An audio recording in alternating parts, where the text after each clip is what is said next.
나이 든 부부가 떨어져 살면서 자유롭게 각자의 삶을 즐기는 새로운 생활 방식, 조론. 들어보셨나요? 전통적인 결혼 제도에 반하는 이 낯설고 특별한 부부 형태에 점점 관심이 높아지고 있는데요. 그런데 이 조론, 과연 바람직한 방식일까요?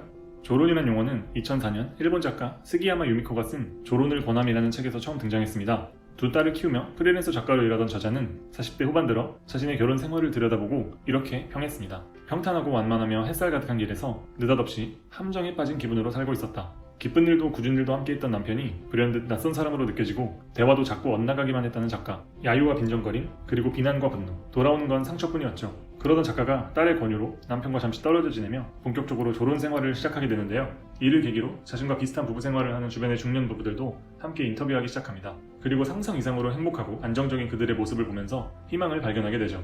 동시에 이 새로운 결혼 형태에 졸혼이라는 구체적인 이름을 붙이게 됩니다. 국내에서도 2016년 배우 백일섭 씨의 졸혼 고백을 시작으로 사회적인 관심이 커지기 시작했는데요. 이후 드라마, 다큐멘터리, 예능 등의 소재로도 꾸준히 등장했습니다. 그렇다면 조론에 대한 중년층의 일반적인 반응은 어떨까요? 결론부터 말씀드리면 남녀가 서로 확연히 다른 반응을 보입니다. 여성들은 나홀로 자유로운 시간을 가질 수 있는 조론에 우호적인 반면 남성들은 남남처럼 따로 사는 조론이 이혼과 다를 바 없다며 부정적이죠. 전문가들은 조론이 매년 증가하고 있는 황혼 이혼율을 낮춰줄 대안이자 권태롭고 몸이 건조한 중년 결혼 생활에 활력이 될 수 있다고 조언하기도 하는데요. 조론의 졸이 결혼 생활의 끝을 의미하는 게 아니라 남편 혹은 아내로서 짊어져온 부담과 책임에 대한 졸업을 뜻하기 때문입니다. 또한 앞으로 살아갈 날들을 친구, 동료로서 응원하고 지지한다는 점이 이혼과 조론이 구분되는 가장 큰 차이 중 하나라고 말하기도 합니다. 게다가 조론 경험자들은 서로 부딪힐 일이 없어 다툴 일이 줄어들고 자주 못 만나게 되니 애틋한 그리움이 생긴다고도 이야기하죠. 하지만 조론에 장점만 있는 건 물론 아닙니다. 조론의 매력적인 부분이 많이 거론되다 보니 조론의 단점이 소홀히 다루어질 가능성이 있는데요.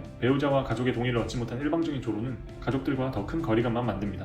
또 혹시 이혼 소송이 생길 경우 장기간의 조론 기간을 그냥 별거로 봐서 혼인관계 파탄이라는 판단의 빌미가 될 수도 있습니다. 혼자 사는 삶이 익숙해지면 함께하는 삶이 더없이 불편하게 느껴지기도 한다네요. 그래서 성공적으로 조론하려면 충분한 대화와 합의를 우선해야 한다는 점, 이 점을 꼭 기억하셔야 합니다.